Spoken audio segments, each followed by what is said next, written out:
Okay, welcome everyone. This is the concurrent session titled Ethnography for/with Others, Reflections on an Anthropology and Systems Design Engineering Experiential Learning Collaboration. Our presenters today are Matt Borland and Adrienne Lowe. My name is Maryam Mufti, and I will be your host for this particular session. This session features two examples of exciting interdisciplinary collaborations happening in courses here at the University of Waterloo.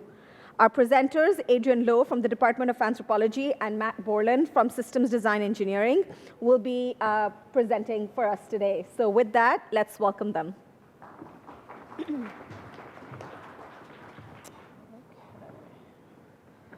All right, I'm hoping there'll be lots of time for discussion because we don't have very much to say. Okay, so in anthropology, we have a lot of experiential learning in some of the subfields. So my colleagues in biological anthropology and in archaeology take their students on field excursions to Jordan and Greece and Ontario and New Mexico, and they do all kinds of great things. However, in sociocultural anthropology, which I'm a part of, we did not have very much going on.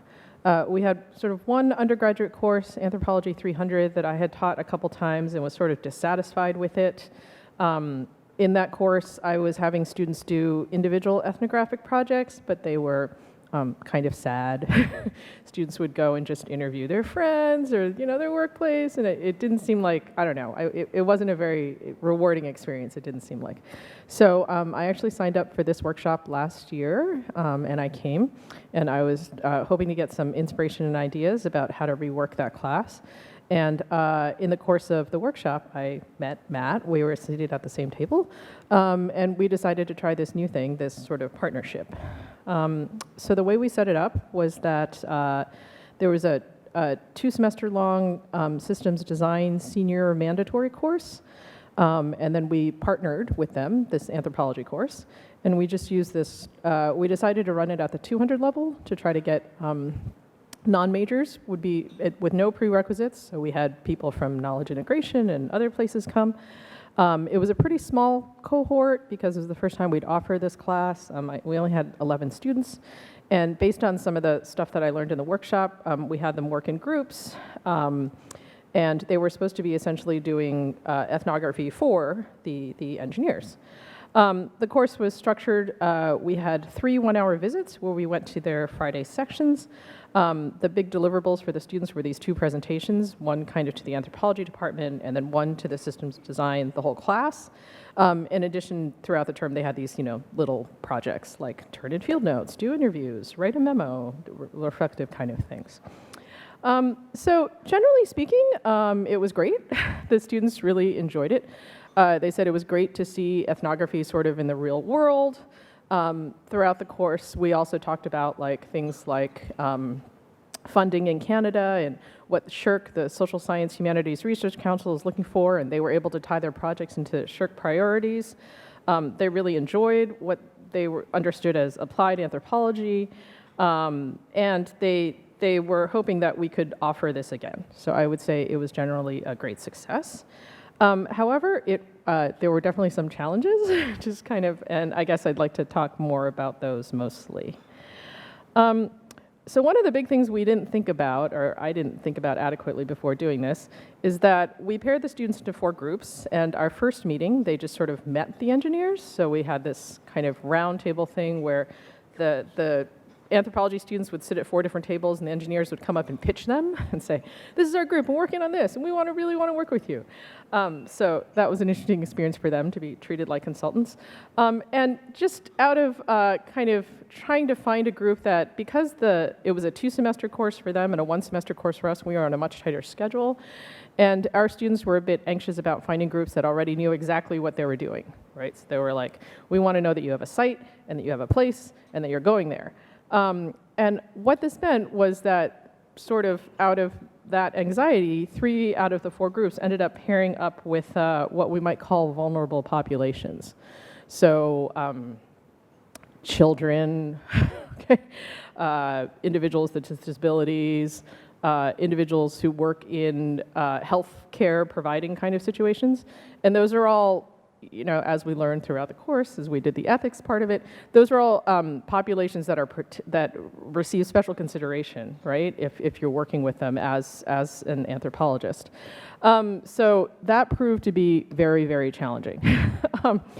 It turned out that in some cases we couldn't get access to the sites, or the sites were happy to let in engineers, but the minute we showed up, they were like, "Uh-oh, you just want to come and watch us? Well, that's not okay," and that was actually very difficult. So what we ended up doing was, in some ways, we learned all about resilience and adaptability. We ended up sort of broadening the notion of field work.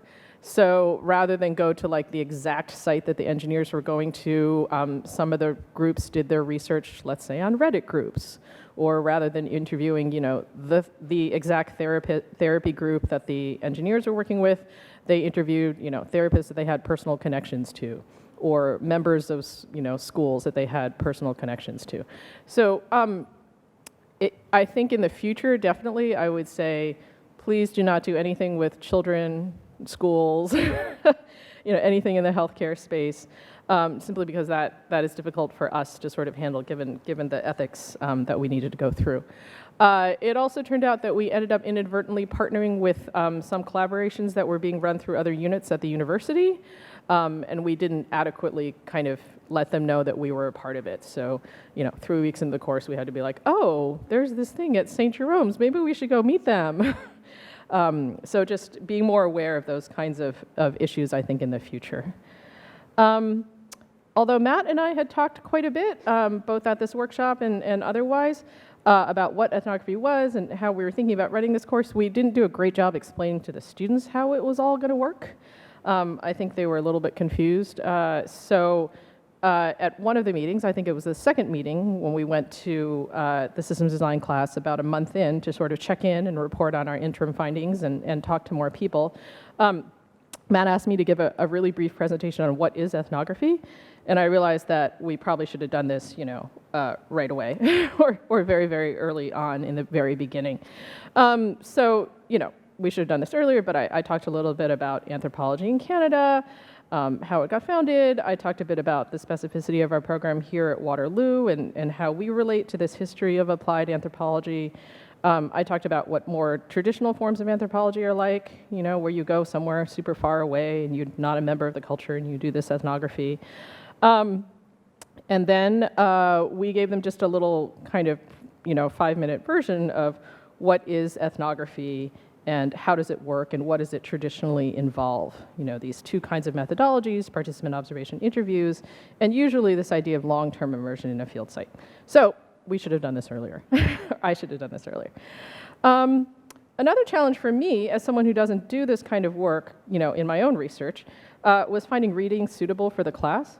So I confess I had no idea what systems design engineering was. I was like, what is it? Is it design? Is it engineering? Who do I ask? So I found a bunch of readings on design, which were very useful. They tended to be about, one of them was about Swedish design, so firms like IKEA and things like that. That was good.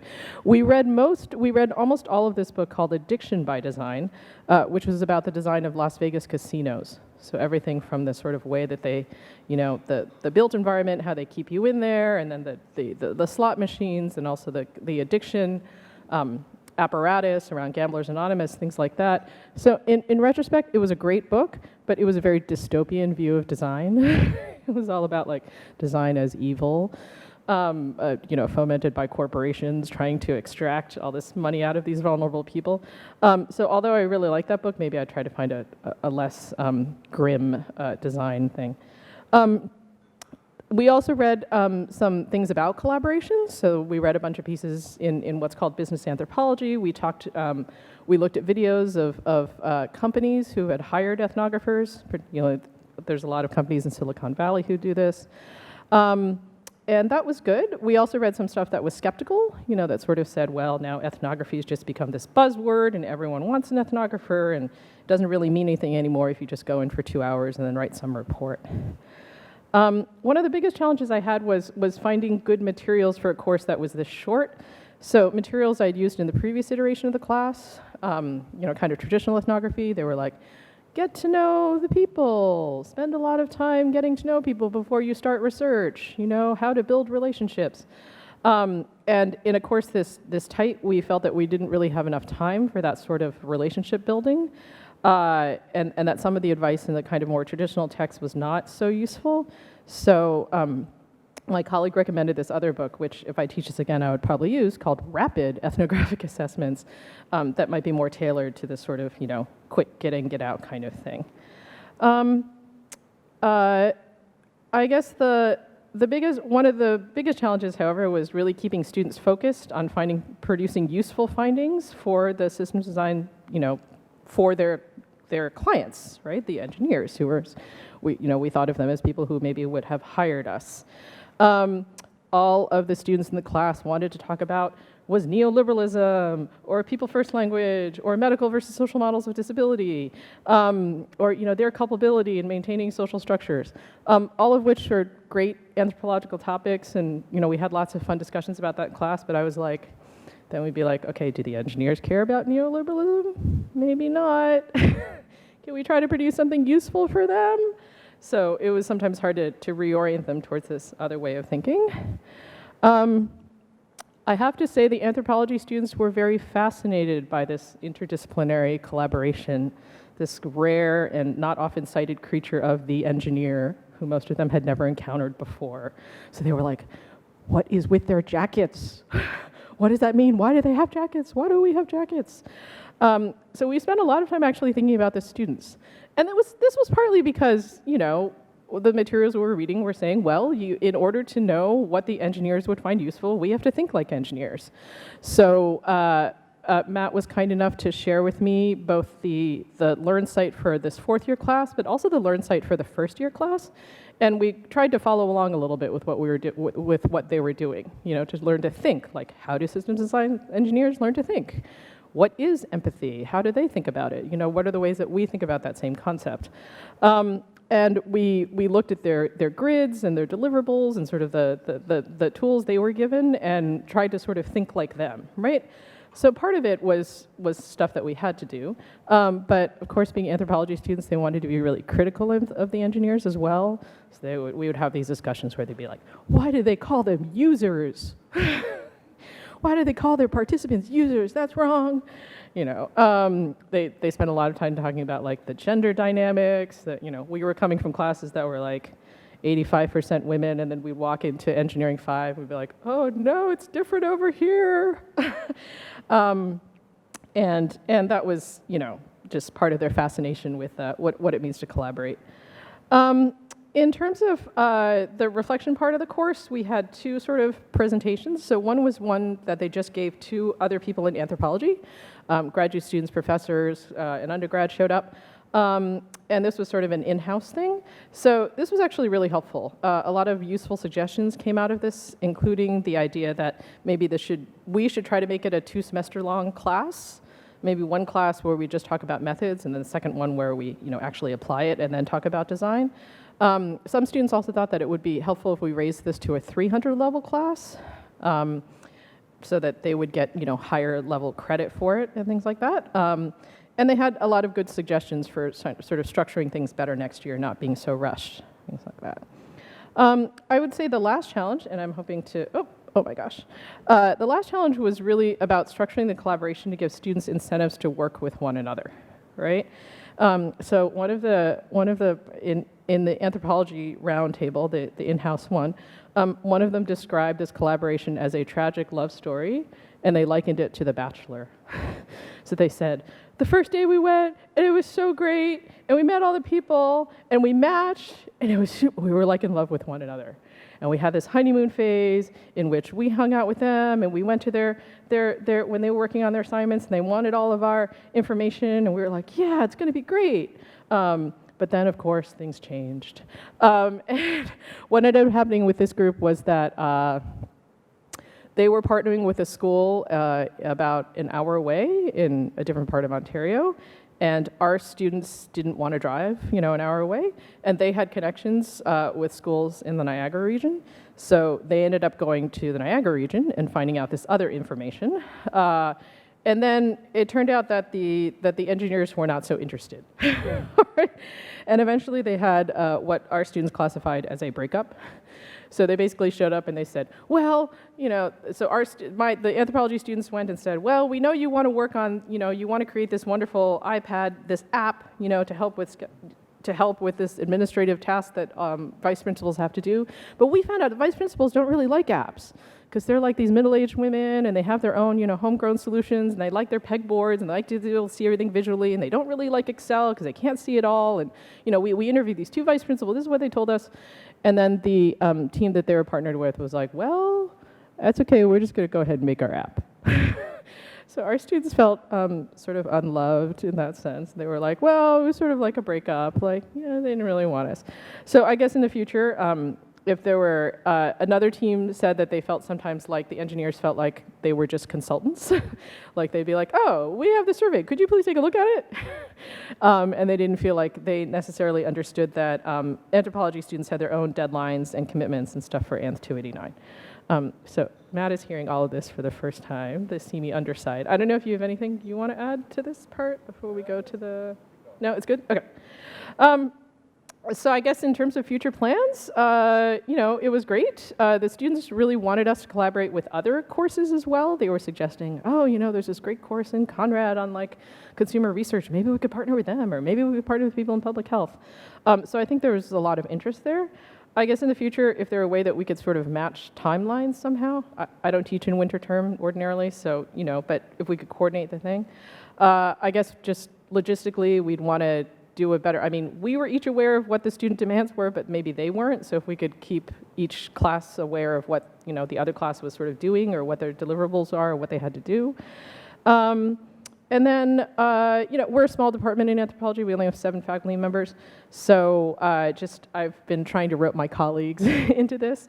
And hopefully this could be a course that might be able to rotate, and it wouldn't be something that just we would do. Okay. Do you have anything to add?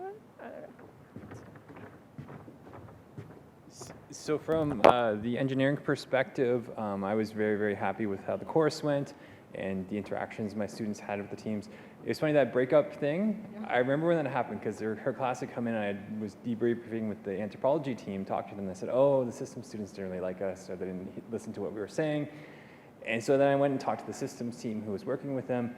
They're like, oh, no, that's not what we meant. And so there was like a translation issue, and they went and email and apologize, and there was like this weird thing. And I think working through some of that stuff is really what happens when we work in an interdisciplinary way. And it's really what happens when you get to the workplace. And so really the goal for me was the idea of having my students interact with people outside of engineering as part of what they're trying to do in the real world to get into the real jobs. They're not going to work exclusively with the engineers, especially our systems design students. And our goal is my goal was to build respect for other parts of the campus. And for me, that's part of professionalism. And really that was my big goal, to see that other parts of the campus bring tremendous value to this university and to these types of projects and those types of things. So that was what I was going for. So I was super happy. I want to do it again. And are there any questions, I guess? Because we've got 4 minutes. 5 minutes.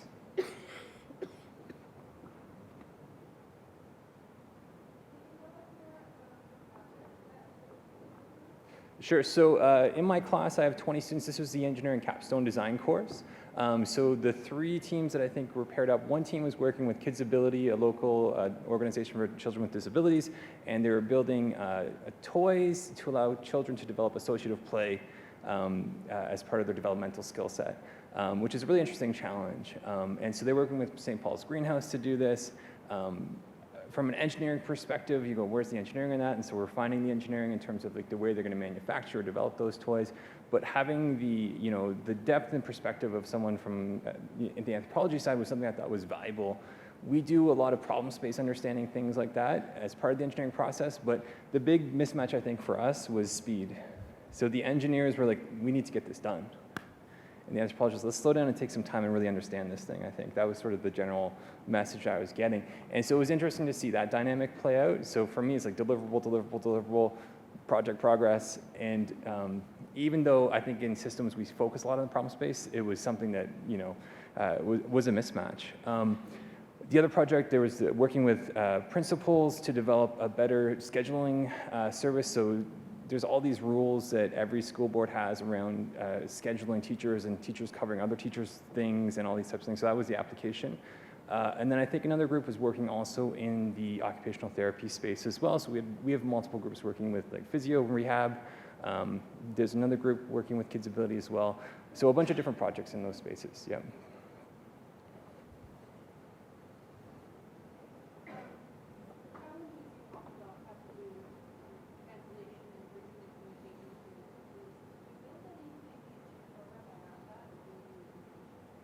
Okay, so the question was the challenge of the translation and the two groups working together, how do we deal with that and will we build something in the future? I don't think we dealt with it, not really, but it's definitely something we need to build in. I know that Rob Gorbett from KI has this thing called the toolbox, and it's about getting interdisciplinary teams to work together. It's a lot about language and goals, and so I think talking about things like the speed that we want to work at, the language you use like users versus participants, those are all things that if we had done that before, it would have been great to develop that as part of the course process. So yeah, absolutely, it would be valuable. We didn't do it, and I think we'd be better with it.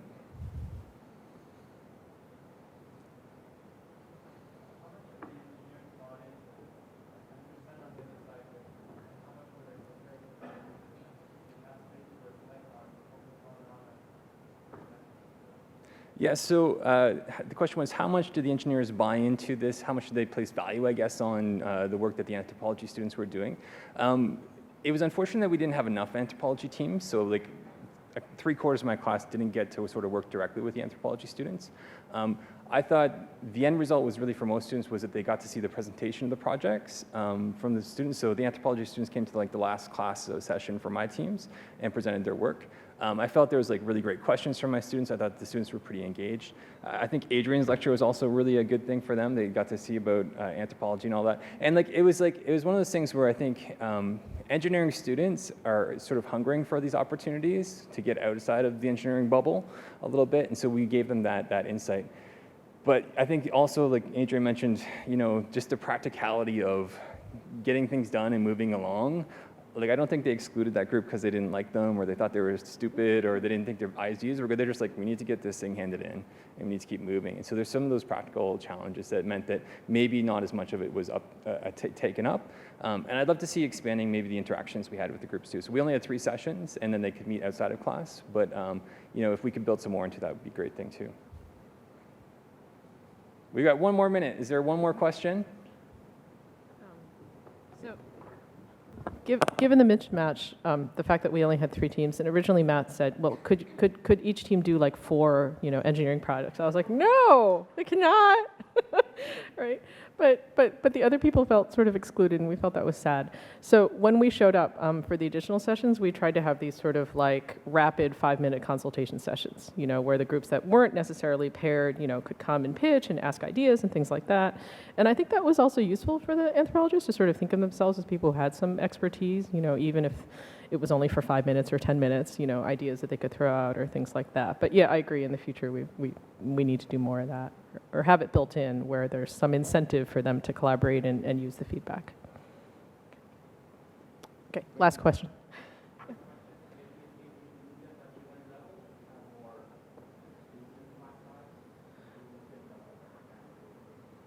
Okay, so moving it up to a 300 level benefits our majors because they have to take a certain number of 300 and 400 level.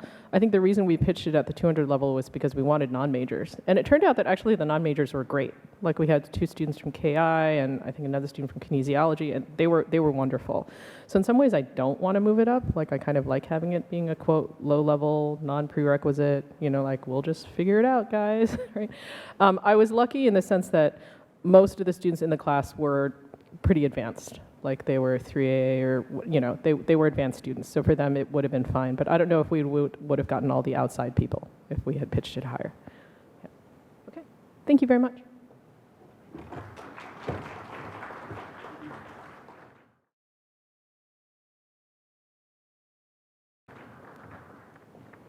Thank you, Adrienne and Matt. This was all very, very interesting, a collaboration between anthropology and systems design.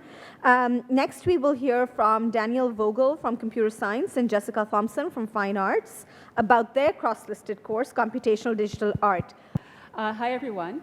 I'm Jessica Thompson, and this is Dan Vogel, and we are from Computer Science and Fine Art.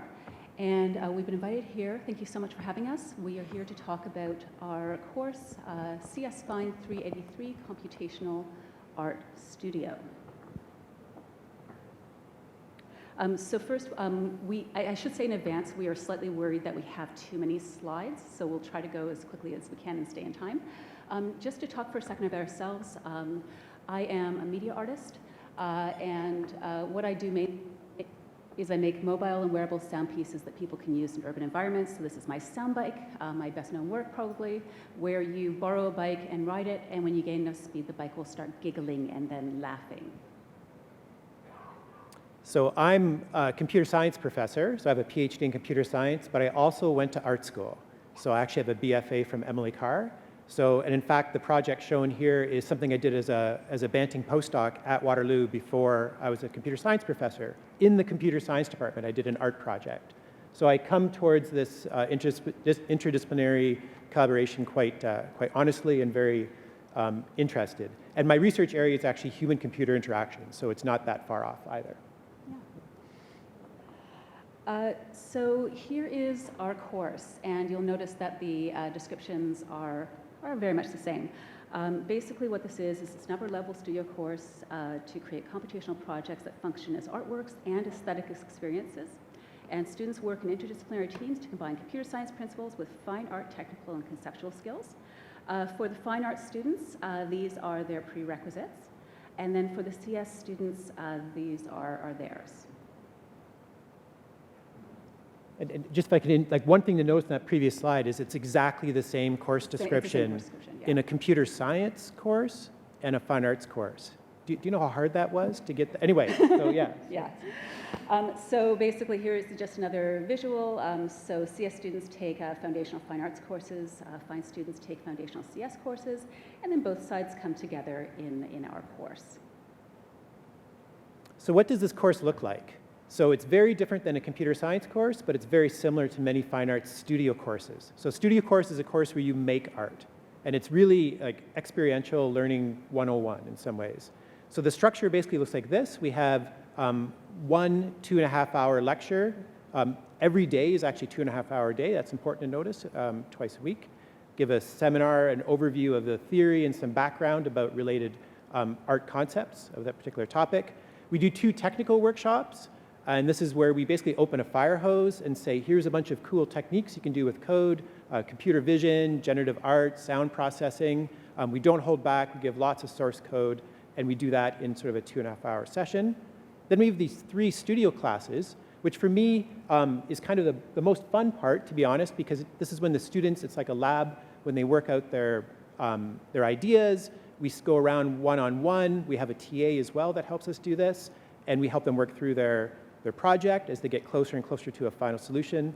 And then we have, of course, the famous studio art critique. So we have a full 2.5-hour session where every student presents their work, and we kind of grill them. They present what they want or what their idea is. We challenge some of their choices, and this is sort of a tradition in these kind of art courses. And then we repeat this 3 times. So we have 3 different assignments. We do it 3 times, and the whole structure, I won't go into detail, looks something like this. So you can see it's kind of striped in these 3 bits. We add one little fun day where they do Pechakucha presentations on different artists. Yeah. So this is, these are literally from our syllabus and from our handouts. The way we start them is output.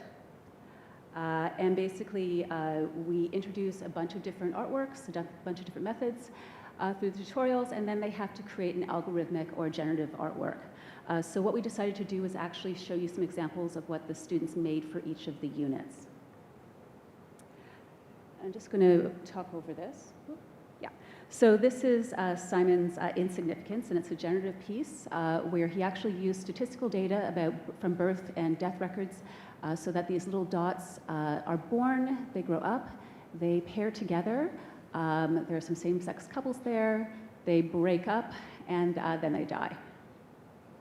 And the whole thing was mounted actually on the floor, so it was like looking down on a petri dish.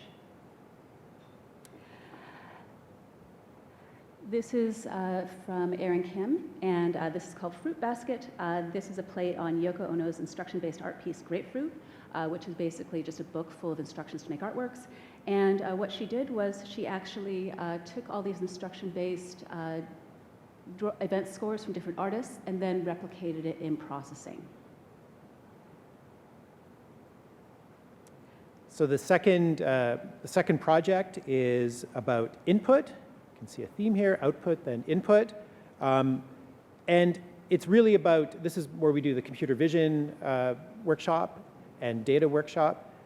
And you can see, just look at how general these descriptions are. If you know anything about a computer science assignment, like this is literally the bulk of it right here. It's very different than like a 4 pages of requirements. So especially for computer science students, this is quite a change, a good change. Here's some examples of some projects. So this one is using computer vision techniques to sort of, oh, and there's some audio. Well, we'll have them talk over.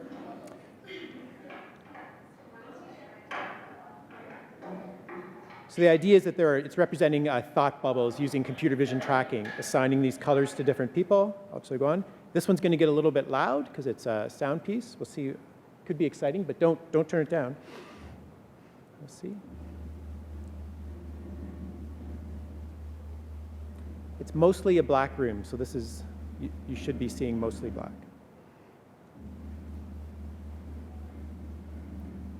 So this student created this environment. She turned out all the lights. She had one screen that was basically flashing white, and it was basically showing real-time seismic activity in this room, and had really carefully sound designed the room so that it had this very strong sort of visceral feel in the body. It was quite wonderful.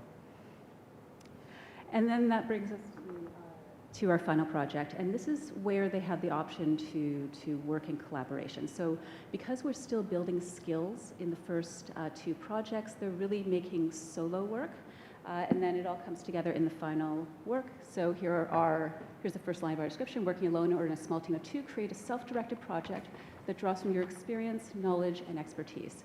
So students in this course are responsible for coming up with the own parameters of their assignments. They're deciding how they're going to respond to the assignments. They're deciding what they're going to create. They get themselves into trouble, and then it's their job to get themselves out of trouble. So this is Helga's, and I don't think there's any sound, so I'm just going to play it. This is Helga's piece where she imagined the idea of emotion as a disease, especially the pressure to always say that you're fine. So when you stand in front of the camera, what happens is it actually just, you get basically covered with disease-like red happy faces that kind of invade your body. This piece is called Your Cast. And I'll just talk over it. So it's an interactive weather experience where users can actively participate in changing the forecast for the current day. So it starts with whatever weather was in Waterloo at the time. And then you can make it rain, create thunder, etc.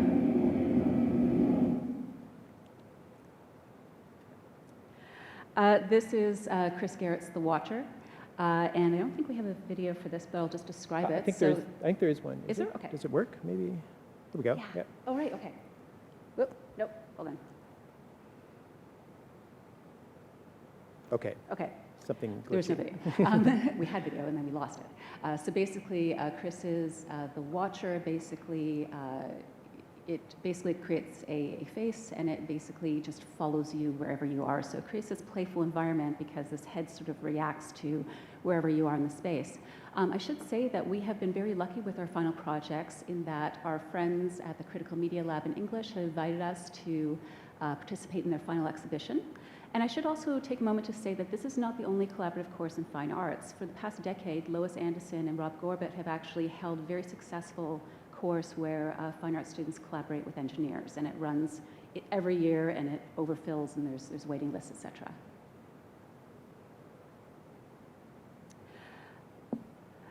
So one more piece here. This is Jennifer Wu's visual of colored fishes. Basically, it's another generative work. So these fish use a complex algorithm to move around and appear and disappear. And again, this is a monitor that's mounted on the floor, so you have the experience of looking down and into it.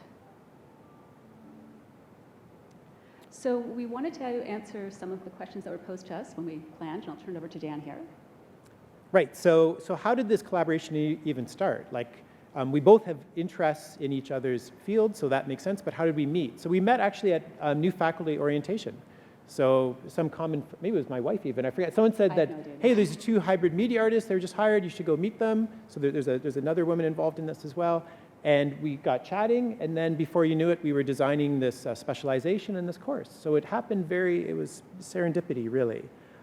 We also work outside this course. So we were both part of a 1.8 million CFI grant that we put together we've only been on the job for a few months when we started writing that. It was crazy, yes. And so we're finishing building this giant lab right now to do research, both at Merges Art and HCI, which is totally independent of this collaboration, or maybe it isn't. I don't know, but it was certainly part of this. Yeah. Yep. So how do we do interdisciplinary collaboration? So there's some of our Slack, one of the portions that doesn't include us talking about students, but does sort of indicate how we work together. This is around our final show last year. Interdisciplinary learning doesn't just happen in the course, but it happens in each option leading up to the course. We treat students like artists and coders, because they've had training in both prior to joining the class. And the collaboration is encouraged in class and on the projects. It's also an environment where students will help one another. It's a very sort of friendly, warm environment. But we really try to avoid the idea that CS is there to do tech and then fine arts is there to be creative. That's not fair. So we don't do that ourselves. We try to encourage our students to think of themselves as both, and also to embrace moments of serendipity, troubleshooting, and to make things feel accessible. Yeah, I think it's just to add to that, it's very important, I think, to make a course where if you really want to do interdisciplinary research, you can't do a role-based course. You have to prepare them so that they both know each other's field, and then they're just in it together. And then some additional transfer happens naturally. So, why this opportunity is unique? So, I think university-wide, this course is a lot of Waterloo brand. Waterloo is a very strong fine arts department, and they obviously have a very strong computer science department. So bringing these 2 departments together, I think, is really good for the whole university. It's sort of digital culture at its best, and innovation at its best as well. Art, by definition, is innovation and creativity. It's a really good opportunity for the students, especially here maybe the CS students, that this class is typically quite small. It would cap out at about 20 or 25. At the beginning, we were running about 10 to 12. So this is an experience that normally many CS students don't get. I mean, fine arts students are lucky that I think, but even this is even a bit more focused than some of the other courses. Jessica already mentioned the final exhibition. This is a big capstone for this. It's also been a great opportunity for grad students. So I have grad students that also have some art background, and they've TA'd this course. So they get to TA something different where they're not just marking scheme code or something like that. And for many students in both, whether they're fine arts or computer science, it's the first time they build a large and complicated system. Even CS students, right? So they define the requirements, they find the solutions to write the code, and it's all based on their concept. It's a wide open field. Now, thinking to what the opening comments that I saw, this is exactly the kind of learning that gives students skills to actually do anything out in the real world. I mean, it's wonderful to have, to get an A on your database assignment and get, the 25 requirements and get 3 out of 3. It's very different when you say, here's 20% for a assignment that you design, you come up with the concept, you write the code, and we're going to mark you subjectively on how well you did all that. It's a very different mindset. So I think it's a wonderful experience for both sides. Challenges. This is my... There are some. Yeah. Our biggest challenge at the moment is scheduling issues. CS has things scheduled well in advance. Fine arts has its twice-a-week structure. Our courses are almost 5 hours a week. And getting the scheduling fairies to play together can sometimes be a difficult challenge. So classes can sometimes run in conflict with required fine arts courses. They can run in conflict with CS courses. So sometimes with our prereqs, I teach one of our prereqs now, Fine 257. We run it from 6 to 9 on Mondays. So that's when students can make it, and that's when we can do it. Also, for the fine arts students who are taking this in 4th year, they're preparing a major exhibition, which just takes over the entire department and can really cause them to get quite stressed because they're doing the culmination of 4 years of independent practice, plus they also have their major project with us, which is intense. Other things is just sort of equipment and resources in fine arts. We do have media artists working in fine arts, but it is a department that has been set up to support traditional media, and so finding equipment, finding gear, we often have to borrow equipment to make this happen, and we often borrow it from CS, just to make things go. Are there anything else on challenges? Yeah, I mean, Yeah. I think like staffing the course is probably was going to be an ongoing challenge, because like this year I'm teaching it on my own, and I'm lucky that I can sort of do that with a lot of prior input from Jessica in terms of the art theory side of lecture. It's been a while since I've done my art theory. But outside of the two of us and Jane Tingley, who's the other hybrid media artist who's part of the CFI grant and so on, it gets a little bit hard to source faculty that could really certainly to do both sides, I think becomes challenging. So one of the strategies that we've done is one of my third-year PhD students, who has actually a fine arts in music background from SFU, has TA'd it now for the 3rd year, and the hope is that he will be co-teaching it with Jessica next year, because I'm on sabbatical, right? Like this happens, right? So I'm not here. So, and I want the course to keep going, but I'm not going to come back and teach it during my, so this is a real, and the other thing is, I think just to make sure that your home department has a lot of support. Like I know in CS, when this whole specialization was proposed, I was a little nervous. It's like faculty of math, very theoretical department. I thought, what are all these people going to say? And in fact, they loved it. They thought this was the best idea, and I had the full support of our department, right? And I think it was the same on fine arts. Like yeah, I mean, it's great that there's a place for students who do know how to code and want to learn to code to actually have a capstone course. And the work that we produce, they're fully fledged artworks, they're interactive, it gives them a chance to learn about user experience design in fine arts as well. And also the exhibition is a wonderful moment for them. It's a wonderful moment of celebration, of joy, of people who you don't know coming and really enjoying your work. So some of our advice we already launched into, which is if you want to do this, get the full support of your unit and get them on board. Acknowledge that enrollment may be small to begin with, and I think also thinking about the sort of paths of your students through your program and how it works with the other department is really, really important. I think scheduling is probably our biggest issue, and we've been working on it for a few years to try to solve it. It's still not perfect. Have a plan for alternate instructors when sabbaticals and other teaching assignments prevent the main ones. And also make sure you have a plan in place if you have a different size between your departments. So in fine arts, we have 9. And in terms of who does digital media, it is myself, Jane Tingley, and Lois Anderson. So that doesn't give us a lot of wiggle room to make sure that we have a person in this role every year. I mean, another big issue, I think, is just how do we tell people about this amazing specialization, this amazing course? Like even within, like there's many computer science students, I was surprised, that take fine arts just as an elective. This was happening before the specialization started. But how do we tell them that we can keep going? You can take these other courses, end up with this course, and try to make it all fit into their, the co-op schedule, which is very hard to make work. I think we're still figuring out how to, because whenever we tell people about it, they said, oh, that's great. Why didn't I know about this like 2 years ago? And we're like, well, yeah, we don't know how to tell you, right? So. Yeah, it's true.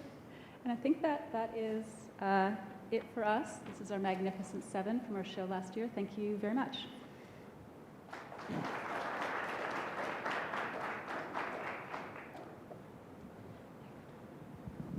Thanks for your presentation, and I love this course. Did you guys deal with the same translation issues that we had, and how did you get the students working together? Were there any cultural differences between the CS students and the fine arts students, and how did that melding and mixing work for you guys? So, I mean, our big advantage is that they take the CS, what Jessica showed that slide, the CS students have taken 3 fine arts courses already, maybe even 4. The fine arts students have taken 2, maybe 3 coding courses. So we're really lucky that they kind of arrive having a good understanding for the field of each other. There are differences, Yeah, right? Like yeah. there is differences. Yeah, I think that with our CS students, the idea that you are actually creating, you're working from your own idea. You're not here to, you're here to stand on the shoulders of others and to make original stuff that breaks from others, as opposed to verifying other people's work, I guess. And so the idea of just making independent work can be hard. That, though, can also be really hard for our fine arts students. In the first 2 years in fine arts, you're really focusing on gaining technical skills. So the transition around 3rd year where suddenly you're coming up with work that has to also mean something is challenging for them as well. There also is a slight challenge, I think, on our fine arts side, and this is why having TA support is important, where with the required fine arts courses, which happen in the first couple years, if you are a fine arts student and you've taken your coding courses in 1st and 2nd year, and you don't touch it between then and the time you take the capstone, it can be a rough transition back. So Jeremy is amazing, and many of our fine arts students have been really happy to get extra help and support from us and from Jeremy just to get their work going. With CS, there doesn't seem to be that issue because you're always doing something in whatever course you're taking.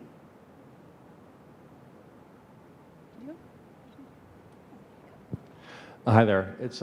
It's really funny watching images and then go, oh, I was there because I was actually at the crime lab, and Yeah. when this presentation was on, I'm going, oh, I remember seeing these. I remember the weather one, and Oh, yeah. and they were really awesome. I work in IT, and I have a fine arts degree, and I feel I'm both a failure as an artist and as a coder sometimes. But it's funny when you talk about this, because if you know both, you can understand how there's going to be a connection here. But I could see someone from the outside sort of going, what do computer scientists and fine arts people have to do? Common, yeah. Right? What do they have in common? Whereas if you are in that, you understand these connections. And I think that's one of the problems we have, is that, you know, sometimes people on the outside will not see these intrinsic connections that are there, that we need to articulate, you know, up the food chain, so that people at the 50,000 foot level or 20,000 meter level or whatever understand that those connections are there. And I remember, like, when I was just to put things in, I was like a fine art student in the 90s when Don Mackay was sort of the one and only computer person really that was there. But I did, and Matt was with me. We did a interdisciplinary engineering fine arts course with Rob and with Bruce Taylor, and I loved all my fine arts courses, but that was really a rich, like, it's sort of, and I'm also a geographer, so I'm going to throw in some geography imagery. The area between a river, when a river meets an ocean, in that area you get this diversity of life that's happening when these two cultures are combining, and I think that can really happen in these moments. So it's exciting to see this, and I happened to be at the crime lab for something else when this was going on. I think it was the KI exhibit was there. Okay. And and all of this other stuff was there, and it was just like such an exciting event to be at, and it was happenstance that I happened to be there because I was checking out some KI exhibits that were there. So yeah, so I just wanted to comment on that. It's going to be April 2nd, so it's going to happen again. Mark your calendar. Thursday, April 2nd. Okay, I will mark so my calendar and I'll be there for sure. exciting. Yeah, and I suggest other people go to, because it's really fun. Yeah, okay. I mean, one of the things, like, people, like, my dual background has never, ever, like, it's only given me advantages. And people have asked me, even in getting my PhD, like, even giving my job talk at Waterloo, like, I talked a little bit about having this art background, and again, to this, like, tough mathematical crowd, and they hired me, so it must have gone over well. And I've often said, you know, what's the best way you can give someone an advantage in anything in the world? And I truly believe one is just spend, 4 years going to art school. Now I was lucky enough to do that, but I feel this is like something kind of in that ballpark, right? Like, you get some of this other experience. It's just going to give you, when you're doing that Google interview and maybe you don't write down quicksort as fast as the technical interview thought, but they know that you have this fine arts background, can show like some of these amazing projects. like, wow, as a recruiter, I would be pretty impressed. So. Yeah, actually, with more than one of my research assistants. So in fine arts, the graduate students are there to produce independent work as artists, so they're not there to work on my stuff at all. So I tend to steal them from systems design engineering. Thank you, Matt. And I found that with more than one student, they've been able to use, because I'm creating mobile applications that are also art projects, there are things that just we're trying to make apps do that they don't normally do. And we're trying to do things that are exploratory and push us beyond where we're comfy. And so my current research assistant used, when he went to do his test for Foursquare, he had already actually done what they asked him to do previously, so it was really fast for him. Other students have actually shown projects of mine when they're trying to get internships and jobs. And so I think that being able to work on our projects and just sort of working with different constraints, you don't work without constraints, you just have different constraints, really enables you to produce things that maybe help to set yourself apart from your peers. So thank you for this presentation. I'm just really curious because every time there's something new on campus, recruiting students is always one of the challenges. I'm just curious if you had to do any info sessions to get the students interested, or it seems like there's a nice cohort of students with both the fine arts and the CS experience, so there's a natural fit. But did you have to do any hard recruiting to get the students interested? And also, how many students did end up in this class? Thanks. So I think from both sides, this is still a challenge. We haven't done any hard recruiting, or at least my day job of research keeps me very busy. So I haven't had that, but I would like to find ways to do that. I think in fine arts, the same way. Yeah, I think that I think that the biggest thing that's helped us in terms of recruitment is people actually inviting their friends to the final exhibition.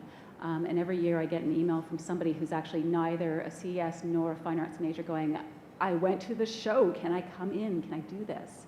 But I think that being able to promote it far and wide when we do have those moments for people to see final work would be helpful for us. And then also just trying to, and we need to do this in fine arts, is just sort of making more specific pathways through. Because our program is fairly open in terms of media, you can, it's really easy for students to get into third year and then realize they have to pick up something else, and it becomes a little strange. But I think in the future we will get a bit better at that and hopefully get more students in. So the numbers are small. They're we ended up with some drops last year, so we ended up with, I think, 7 or 8. We have 13 this year, 13, so it's definitely going up. It's working, yeah. It's more CS than, like this year we have 4 non-CS, so it's typically not 50-50. We'd like to get there. But yeah, I think letting this, especially I think like CS students to know about this early, I guess both sides, because they have to take, or they really should be taking all these prerequisites from the get-go. Right now it's been self-selection. These students already were interested in fine arts, then they kind of stumbled into the specialization in this course. So that's carried us a little bit, but we need to expand it because there will be more. All right. I think that's it. Yeah, Yes. I think we're great. Thanks. Thank you so much.